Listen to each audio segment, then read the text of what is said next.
जैसे जैसे गर्मी बढ़ेगी आपकी जेब भी ढीली हो जाएगी। जी हां, आप सही सुन रहे हैं। आपकी जेब पर महंगाई की मार पड़ने वाली है। महंगाई अब आपकी जेब को काटना शुरू कर देगी। सब्जी, फल, तेल, सर्फ या नहाने का साबुन, सभी चीजों के दाम बढ़ने वाले हैं। घर का बजट बिगड़ने वाला है। अब आप कहेंगे कि हाल ही में तो देश की जीडीपी को लेकर बड़ा दावा किया गया था कि भारत सबसे तेजी से बढ़ती हुई अर्थव्यवस्था है, ग्रोथ सबसे ज्यादा है, फिर महंगाई के मामले में क्यों झटका लगने वाला है। असल में आरबीआई ने कल अप्रैल बुलेटिन जारी किया। इस बुलेटिन में महंगाई की दोहरी मार पड़ने वाली है, ऐसा कहा गया है। पहली, मौसम की मार के चलते महंगाई बढ़ने का खतरा, और दूसरी, जियो पॉलिटिकल टेंशन के चलते क्रूड ऑयल की कीमतों में अस्थिरता के जोखिम का जिक्र किया गया है।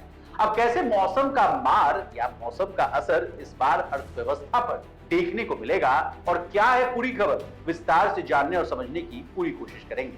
नमस्कार, आप देख रहे हैं लोकमत हिंदी और मैं हूं आपके साथ विशाल शर्मा। सबसे पहले महंगाई की दोहरी मार वाला एंगल आसान भाषा में समझिए। आरबीआई बुलेटिन के मुताबिक खराब मौसम के चलते इन्फ्लेशन का खतरा बढ़ने की आशंका है। अप्रैल बुलेटिन में प्रकाशित अर्थव्यवस्था की स्थिति पर एक लेख में केंद्रीय बैंक ने कहा कि मौसम की खराब स्थिति इन्फ्लेशन के लिए जोखिम पैदा करने वाली साबित हो सकती है।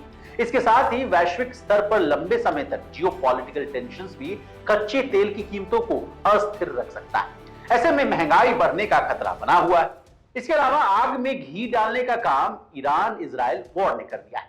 गौरतलब है कि पहले रूस और यूक्रेन, फिर इजराइल और हमास, और इसके बाद अब इजराइल और ईरान के बीच तनाव और संघर्ष से कच्चे तेल की कीमतों के अस्थिर होने का खतरा बढ़ा है और आरबीआई ने भी इसे लेकर चिंता जाहिर की है। हालांकि ईरान इजराइल वॉर का कच्चे तेल की कीमतों पर फिलहाल कोई बड़ा असर तो नहीं दिख रहा, लेकिन रिजर्व बैंक को चिंता है कि अगर तनाव लंबा खिंचा तो क्रूड ऑयल की कीमतों में अस्थिरता देखने को मिल सकती है। बता दें, फिलहाल WTI क्रूड $83.36 प्रति बैरल के आसपास ट्रेड कर रहा है। इसके अलावा इस वॉर के वजह से दुनिया भर में कमोडिटी की कीमतों में भी आग लगी। युद्ध के शुरुआती असर सोने यानी गोल्ड की कीमतों में जरूर देखने को मिला था और ये कुछ ही दिनों में 73,000 के आंकड़े को भी पार कर गया। हालांकि दोनों देशों के बीच तनाव हल्का सा कम होने के संकेत जो मिले, उसके बाद सोने के भाव में कमी देखने को मिली। लेकिन यहां भी यह कहना जरूरी होगा कि अगर तनाव लंबा खिंचा तो गोल्ड की कीमतों में भी अस्थिरता देखने को मिल सकती है। अब जिस महंगाई की इतनी चर्चा हो रही है उसके बारे में भी जानकारी ले लीजिए। भारतीय रिजर्व बैंक अपनी हर 2 महीने में होने वाली मौद्रिक नीति पर पहुंचते समय मुख्य रूप से खुदरा महंगाई यानी जिसको कि आप सीपीआई इन्फ्लेशन के रूप में जानते हैं, उनके आंकड़ों पर फोकस रखता है। मार्च महीने में खुदरा महंगाई यानी सीपीआई 5 महीने के निचले स्तर यानी 4.85% पर पहुंची, जो कि इससे पिछले 2 महीनों में औसतन 5.1% पर बनी। महंगाई दर में गिरावट के चलते फरवरी 2023 से ही रिजर्व बैंक ने नीतिगत दर यानी जिसको कि आप रेपो रेट समझते हैं, उसको 6.5% पर स्थिर रखा।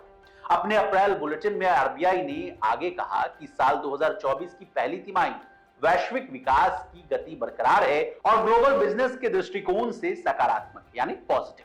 इसके अलावा रिजर्व बैंक ने अपने बुलेटिन में यह भी कहा कि इंडियन इकोनॉमी को अगले दशक में अपने जनसंख्या संबंधी लाभों का यानी बेनिफिट का फायदा उठाना है, तो उसके लिए 8 से 10% की दर से ग्रोथ करना होगा।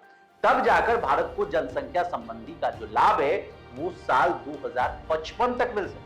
बता दें, रिजर्व बैंक ने भी कहा है कि लेख में व्यक्त किए गए जितने भी विचार हैं वो लेखकों के हैं यानी जिन्होंने ये लेख लिखा है और केंद्रीय बैंक इन विचारों का प्रतिनिधित्व नहीं करता है।